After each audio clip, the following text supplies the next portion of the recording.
하나님 말씀은 마태복음 14장 22절부터 33절입니다. 22절부터 33절 우리 교독합니다. 제가 먼저 읽겠습니다. 예수께서 즉시 제자들을 재촉하사 자기가 무리를 보내는 동안에 배를 타고 앞서 건너편으로 가게 하시고 무리를 보내신 후에 기도하러 따로 산에 올라가시니라. 저물매 거기 혼자 계시더니 배가 이미 육지에서 술이나 떠나서 바람이 거스름으로 물결로 말미암아 고난을 당하더라. 밤사경에 예수께서 바다 위로 걸어서 제자들에게 오시니 제자들이 그가 바다 위로 걸어오심을 보고 놀라 유령이라 하며 무서워하여 소리 지르거늘 예수께서 즉시 이르시되 안심하라 나니 두려워 말하라. 베드로가 대답하여 이르되 주여 만일 주님이시거든 나를 명하사 물 위로 오라 하소서 하니 오라 하시니 베드로가 배에서 내려 물 위로 걸어서 예수께로 가되 바람을 보고 무서워 빠져가는지라 소리질러 이르되 주여 나를 구원하소서 하니 예수께서 즉시 손을 내밀어 그를 붙잡으시며 이르시되 믿음이 작은 자여 왜 의심하였느냐 하시고 배에 함께 오름에 바람이 그치는지라. 33절 배에 있는 사람들이 예수께 절하며 이르되 진실로 하나님의 아들이소이다 하더라. 아멘.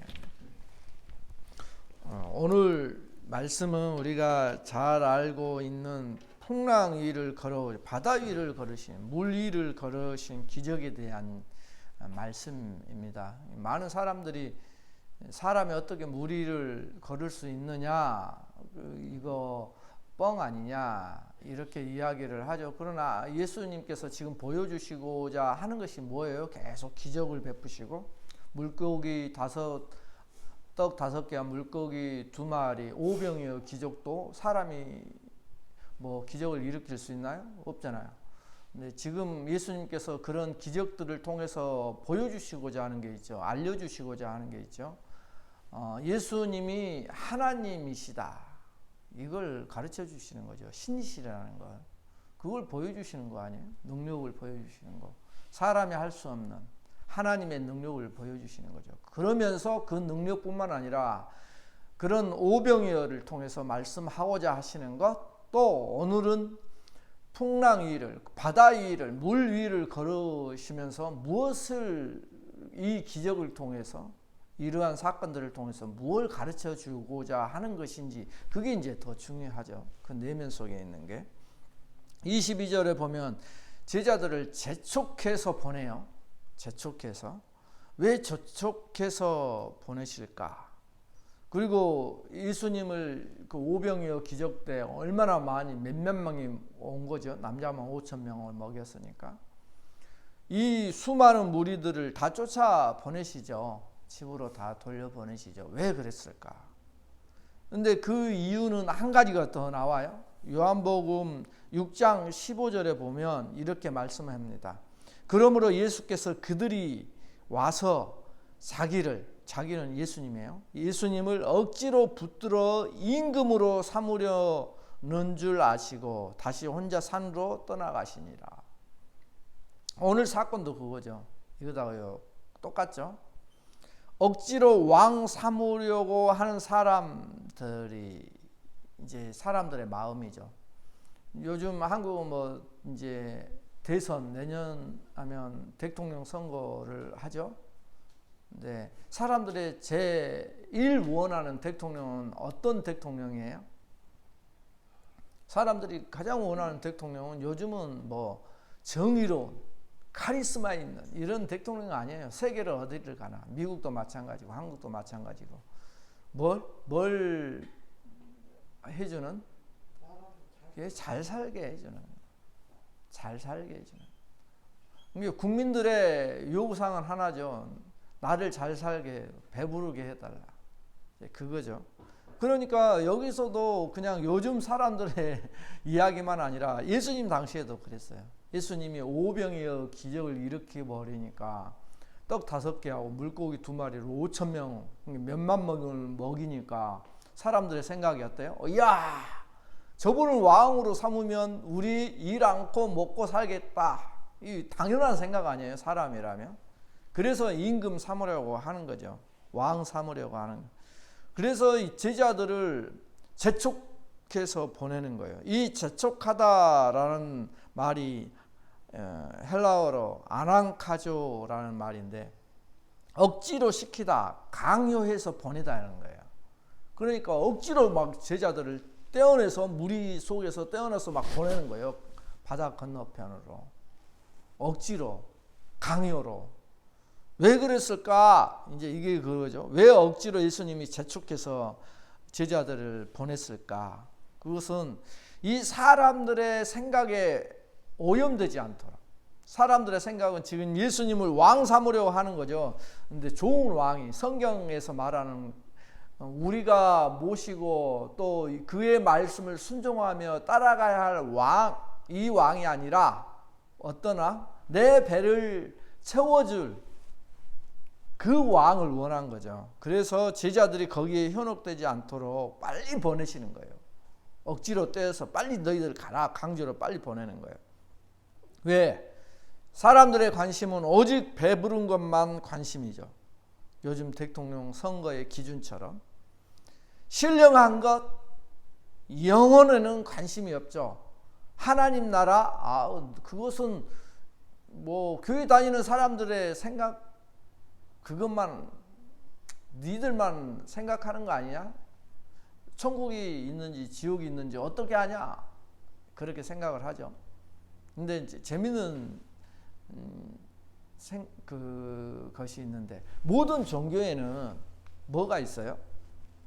모든 종교가 가르치는 건 뭐예요? 불교도 마찬가지고 기독교도 마찬가지고 천주교, 물론 천주교는 비슷하니까 뭐 아랍에 있는 뭐예요? 마호메 섬기는 그건 뭐죠? 그 종교가 거기도 마찬가지고 모든 세상에 있는 종교는 뭘 이야기를 하냐면 사후세계를 이야기를 하는 거예요.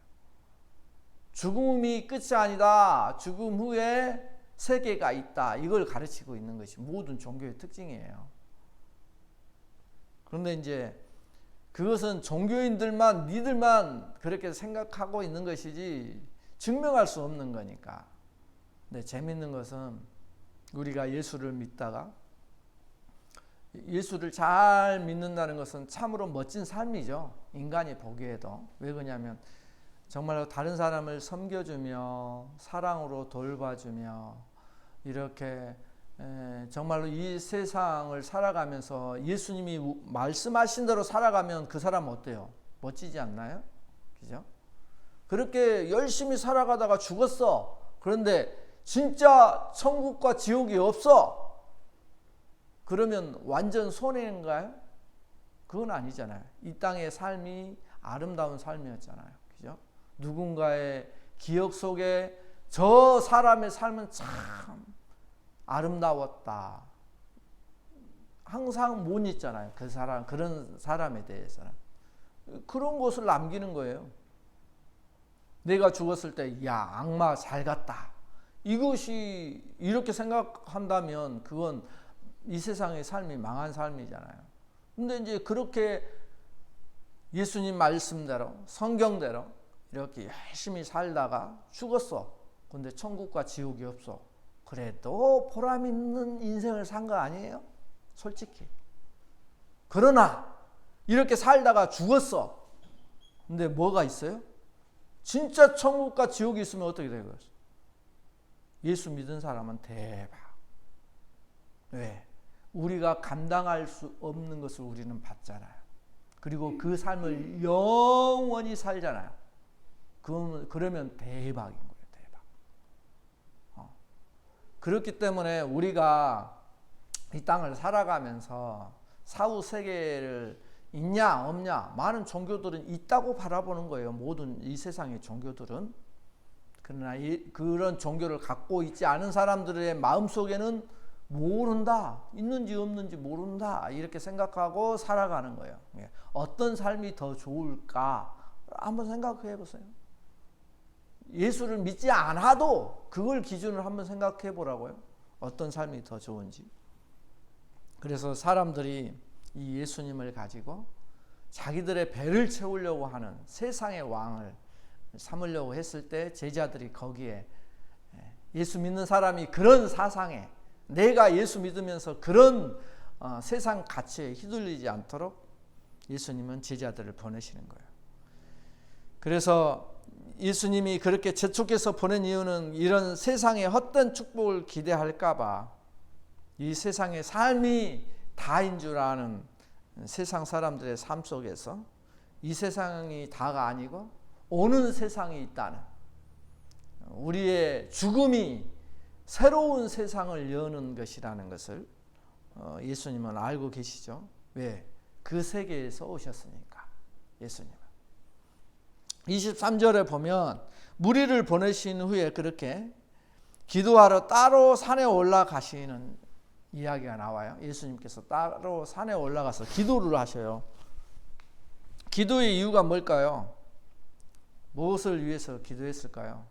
아마 이런 세상 사람들이 육신적 차원에 머무르는 세상의 가치만 다라고 생각하는, 그것만 바라보는 자들의 눈이 열려서 진짜 생명을 주고자 하는 참 생명의 떡이신 예수님과 하나님 나라를 볼 수 있도록, 그런 은혜가 이들에게 베풀어질 수 있도록 이것을 위해서 기도하지 않았을까요? 또 자기를 따르는 제자들이 그런 눈이 빨리 떠지기를, 그래서 세상 사람들이 보지 못하는 하나님 나라를 볼 수 있도록 이걸 위해서 기도하지 않았을까라는 생각이 저절로 드는 구절입니다. 이 본문 앞에 우리 오병이어를 지난주에 배웠죠. 오병이어 기적이 있었죠. 그 다음에 왕으로 삼으려 하니까 예수님께서 산으로 기도하시는 장면이 나오는 거예요. 그 다음에 산으로 기도하시는 장면 다음에 무슨 장면이 나와요? 바다 위를, 물 위를 걸으시는 이야기가 나오거든요. 그렇게 짜여져 있어요. 그러니까 두 기적 사이에, 오병이어 기적과 바다 위를 걸으시는 기적 사이에 예수님의 기도 장면이 있거든요. 기도하셨다는 것을 가운데 넣어놨어요. 두 기적 사이에. 이것은 무엇을 말씀하고자 하시는 것일까? 오병이어 기적도 엄청난 거잖아요. 물 위를 걸을 수 있는 이 기적도 사람으로서 할 수 없는 기적이잖아요. 그 사이에 예수님의 기도하심이 있거든요. 그렇게 배치를 해놨어요. 구조를. 왜 그랬을까? 그것은 우리도 오병이어 기적이 나타나는 것이 뭐예요? 오병이어 기적이 말씀하고자 하는 것이 십자가를 예표한다고 그랬잖아요. 유월절 이야기였으니까.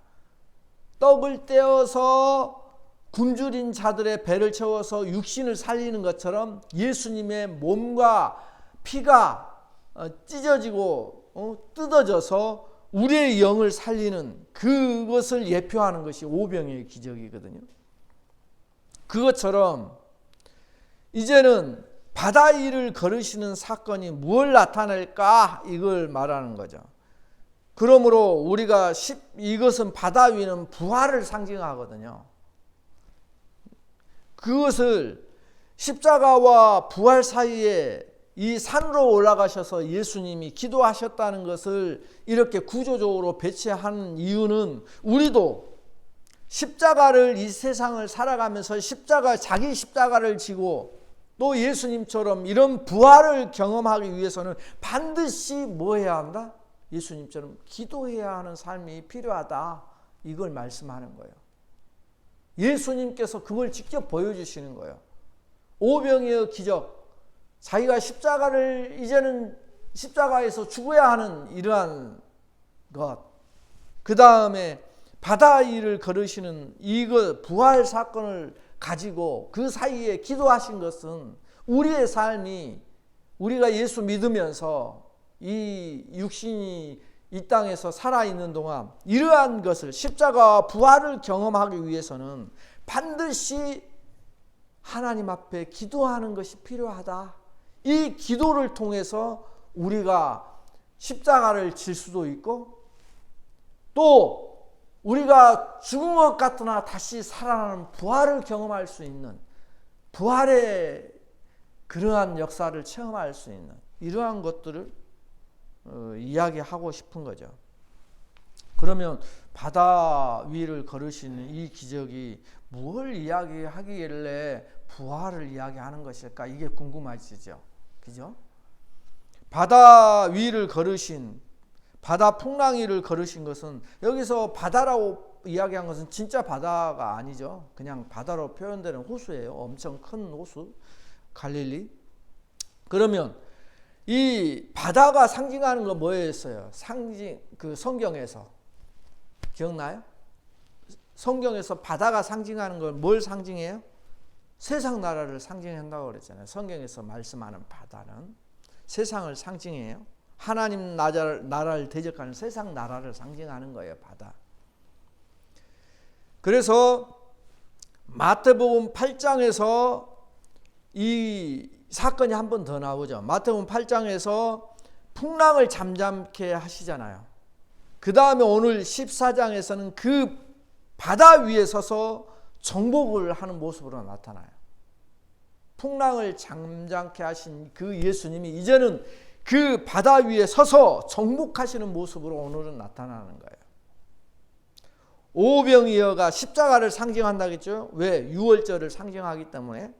유월절이라는 것은 그 양을 죽여서 문설주에, 문틀에 이렇게 피를 발라야지만 죽음의 천사들이 쫙 애굽에서 그 피가 발라진 집을 건너뛰었잖아요. 그래서 그 집은 장자가 죽음을 안 당했잖아요. 그러니까 그 양의 피가 죽음을 면하게 하는 거예요. 그것처럼 예수님의 피가 우리를 영원한 죽음에서 살아나게 하는 사건이라는 말이에요. 그게 유월절이에요. 그게 무슨 사건으로 연관이 돼요? 그게 십자가 사건이잖아요. 십자가에서 예수님이 피를 흘리시고 살이 찢기시는 이 사건을 상징하는 게 유월절 사건이란 말입니다. 그것이 바로 오병이하고 연관이 되는 거예요. 연결이. 떡이 찢겨져서 사람들을 살리는 것처럼 예수님의 살과 피가 찢겨져서 그렇게 살리는 그것으로 연관이 돼요. 그러면 풍랑은 뭘까? 이 바다는 세상 나라를 상징했죠. 그죠? 그러니까 죄와 사망의 바다의 권세를 부활로 깨뜨리시고 이기신 승리의 모습을 바다 위를 걸으시는 것으로 표현을 하는 거예요. 왜 그러냐면 바다는 세상이에요. 그 다음에 세상을 다스리는 것이 죽음의 권세예요. 죽음의 권세를 갖고 있는 것이 뭐예요? 마귀 사탄에게 위임했잖아요. 하나님께서. 그러니까 이 죽음의 권세를 지금 예수님이 발로 어떻게 하고 있는 거예요? 걸어가시니까 발로 밟고 걸어가시는 거예요. 그죠? 그러니까 발로 딱 밟았다는 것은 어때요? 싸움에서 진 사람의 모가지를 딱 밟고 있는 모습하고 같단 말이에요. 그러니까 승리의 모습을 표현하는 거죠. 그러한 승리의 모습, 이것이 예수님에게는 뭘로 나타나느냐? 죽음의 권세를 뭘로 이기셔요? 부활로 이기시잖아요. 다시 살아나심으로써 사단의 권세, 죽음의 권세를 완전히 깨뜨려 버리시는 것이 부활 사건이거든요. 그 모습을 지금 바다 위를 걸으시면서 그것으로서 이 죽음의 바다를 그냥 발로 밟아버리시는 승리의 모습으로 지금 오늘 물 위를 걸으신, 바다 위를 걸으신 예수님의 기적 속에, 그 모습 속에 담겨져 있는 상징이라는 말이에요. 그러니까 이것을 부활로 이야기를 하고 있는 거예요. 바다를 다스리시는 분이시라 이거죠. 그러니까 죽음의 권세, 사단의 권세도 예수님이 그냥 밟아버리시는 분이시다 이 말이에요. 바다를 다스리시는 분이라는 것. 성경에 바다를 다스리시는 분의 이야기는 구약 성경에 많이 나와요. 욥기 9장 8절 이걸 보더라도 그가 홀로 하늘을 펴시며, 하늘을 펴셨대요. 진짜 재밌는 표현 아니에요. 하늘을 펴셨대요. 하늘이 오그라져 있었는데 그걸 펴셨다는 거예요. 그 다음에 바다 물결을 밟으시며, 이게 바다를 다스리시는 모습을 이렇게 표현하는 거예요. 바다 물결을 밟으시며. 또 하박국 3장 15절도 그렇게 표현해요. 주께서 말을 타시고 바다 곧 큰 물결의 파도를 밟으셨도다. 그게 뭐예요? 전부 다 정복자의 모습, 다스리는 자의 모습, 그 능력을 보여주는 모습으로 이렇게 구약 성경에도 하나님이 바다를 다스리시는 정복자의 모습으로 표현하고 있죠. 오늘 이 본문의 24절, 배가 이미 육지에서 수울이나 떠나서 바람이 거스름으로 물결로 말미암아 고난을 당하더라. 이게 예수님께서 바다로 가라고 하니까 제자들이 배를 타고 이제 바다 한가운데로 갔는데 거기에서 물결로 말미암아, 그러니까 파도로 말미암아 고난을 당하고 있는 거예요. 그 이야기를 하죠. 이것은 무엇을 상징할까요? 예수님을 따르는 제자들의 삶. 예수님이 잠시 예수님을 떠나 있을 때의 삶, 또 같이 있을 때의 삶의 모습이 무엇인지를 가르쳐 주시는 거죠. 그죠? 예수님이 8장에 아까 말씀드렸잖아요. 풍랑을 잠잠케 했을 때 예수님은 그때 같이 있었잖아요. 근데 막 파도가 막 들이치는 거예요. 그런 그 바다에 그냥 다 빠져 죽을 것 같아요. 그러니까 예수님 깨우잖아요. 예수님 큰일 났습니다. 우리 죽게 되었어요. 살려주세요. 그러니까 어떻게? 예수님이 바다야 잠잠하라 딱 그러잖아요. 그러니까 바다가 그냥 쫙 잠잠해져요. 오늘은 어때요? 예수님이 안 계시는 거예요. 같이. 예수님의 말씀을 듣고 그런데 순종해서 바다로 간 거잖아요. 순종해서. 그런데 이 제자들의 삶이 어때요? 빠져 죽을 것 같거든요. 그러니까 예수님을 따르는 제자들의 삶의 모습이 예수님과 함께 있을 때도 있을 수도 있고, 예수님의 말씀을 순종해서 갈 때도 이러한 일이 우리들에게 있을 수 있다. 이걸 가르쳐 주는 거예요.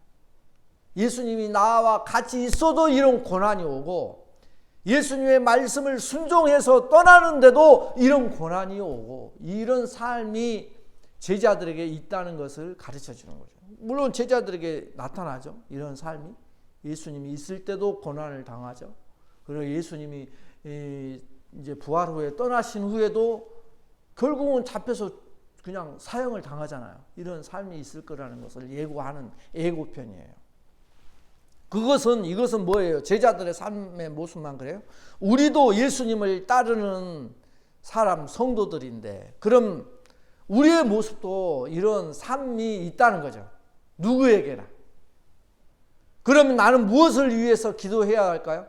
아까 예수님이 기도하라는 것을 가르쳐 줬잖아요. 그럼 무엇을 위해서 기도해야 될까요? 다솔이는 뭘 위해서 기도하고 싶어? 예수님을 따르는 자로서 나는 무엇을 위해 기도하고 싶어? 이걸 위해서 기도하라는 거예요. 풍랑 없는 바다를 위해서 기도하지 말고, 풍랑 없는 바다를 위해서 기도하지 말고, 그게 아니라는 거예요. 풍랑 위를 걸을 수 있는 큰 믿음과 능력을 달라고 기도하라는 거예요. 우리 인생이 풍랑 없는 인생이 어디 있어요? 하나님, 나 이런 고생하기 싫어요. 이런 고생 없게 해주세요. 그냥 편안하게 살다가 죽게 해주세요. 이런 인생이 없다는 거예요. 그런 기도는 아주 수준이 낮은 기도라는 거죠. 진짜 기도는 뭐냐? 풍랑 위를 걸을 수 있는 큰 믿음과 능력을 달라고, 주님 이걸 주세요. 에베소서 1장 15절부터 23절에 보면 그런 기도가 나와요. 그런 기도가 어떤 기도인지 한번 들어보세요. 에베소서 1장 15절부터 23절. 우리 주 예수 그리스도의 하나님 영광의 아버지께서 지혜와 계시의 영을 너희에게 주사, 이제 주면 이제 기도의 내용이에요. 너희에게 계시의 영을, 너희에게 지혜와 계시의 영을 너희에게 주사, 뭘 알게 하시고? 하나님을 알게 하시고, 너희 마음의 눈을 밝히사 그의 부르심의 소망이 무엇이며 왜 우리를 불러주셨는지, 또 성도 안에서 그 기업의 영광의 풍성함이 무엇이며 그의 힘의 위력으로 역사하심을 따라 믿는 우리에게 베푸신 능력의 지극히 크심이 어떠한 것을 너희로 알게 하시기를 구하노라. 기도 내용이 이거예요. 이런 것들을 위해서 기도하고 있잖아요. 그의 능력이 그리스도 안에서 역사하사 죽은 자들 가운데서 다시 살리시고 하늘에서 자기의 오른편에 앉으사 모든 통치와 권세와 능력과 주권과 이 세상뿐 아니라 오는 세상에, 이 세상만 있는 게 아니에요. 오는 세상에 있다고 분명히 말씀하고 있죠. 오는 세상에 일컫는 모든 이름 위에 뛰어나게 하시고 또 만물을 그의 발 아래 복종하게 하시고 그를 만물 위에 교회의 머리로 삼으셨느니라. 교회는 그의 몸이니 만물 안에서 만물을 충만하게 하시는 이의 충만함이니라. 예수님이 이런 자리에 앉아 계시니까 이 세상을 하나님 나라로 충만케 하신 성국의 충만이 예수님 안에 있으니까 예수님께 이걸 위해 기도하라는 거예요. 그래서 베드로가 어떻게 해요? 예수님이 바다 위를 걸어가시는 것을 보고 자기도 바다 위를 걷기를 원했죠. 그래서 나에게 바다 위를 걸어오라고 명령하세요. 와라. 그러니까 베드로가 그대로 순종을 하죠. 그런데 베드로가 뭘 보고 빠져버려요? 바다에? 바람을 보고 무서워 바다에 빠져버려요. 주님은 그런 베드로를 건져내죠. 오늘 말씀이에요. 이것은 베드로의 모습을 보면서 우리가 주님이 아닌 다른 환경을 볼 때는 이 현실이라는 바다에 빠지게 되는 모습을 그려주는 거예요.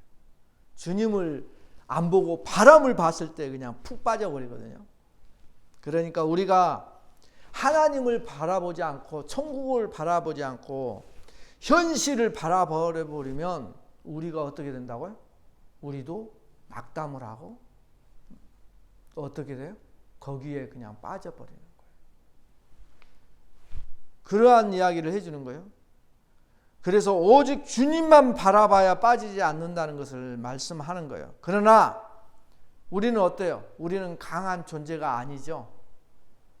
때로는 영적인 싸움에서 져서 바다에 빠질 수도 있다는 것을 말씀하는 거예요. 우리도. 그러나 주님이 그렇게 빠져 있을 때 다가오셔서 나를 건져내신다는 말씀을 해주고 있는 거예요. 주여 도와주세요. 나 빠졌어요. 했을 때 예수님이 걸어와서 베드로를 건져내시는 것처럼 우리들도 우리가 힘들어서 주님을 부르실 때 주님께서 다가와 건져내신다는 거예요. 그리고 예수님의 건지시고 보호하심을 믿으라는 말씀이에요. 우리도 때로는 실수하고 때로는 넘어질지라도 우리도 예수님 따라서 바다 위를 걸어야 할 때가 있죠. 그걸 정복해야 할 때가 있을 거예요. 그러나 예수님이 잠시 내 눈에서 사라질 때 우리도 잠시 실수하고 빠져들일 수가 있어요. 그때 예수님을 부르면 예수님께서 손을 내밀어 주시겠다는 거예요. 그 손이 어떤 손인지는 우리는 몰라요. 예수 믿으면서 그 손이 어떤 손인지는. 그러나 각자에게 역사하시는 하나님의 역사는 다르죠. 또 다른 메시지는 뭐예요? 제자들이 하나님 나라 사역에 동참해야 한다는 거예요. 주님은 십자가를 상징하는 오병이어 때 제자들에게 이 떡을 나눠주라고 그랬잖아요. 그렇게 말씀하신 것처럼 예수님의 길을 우리도 걸어가야 한다는 말씀하신 것처럼 걸어가야 한다는 것을 말씀하신 것처럼 세상 나라를 정복하는 이런 일에도 제자들이 함께 해야 함을 가르쳐 주시고 있는 거죠. 그러니까 우리가 세상 파도에 휩쓸리면 안 되는 거예요. 하나님 말씀으로 우리가 굳건히 서야 한다는 것을 말씀하고 있는 거예요.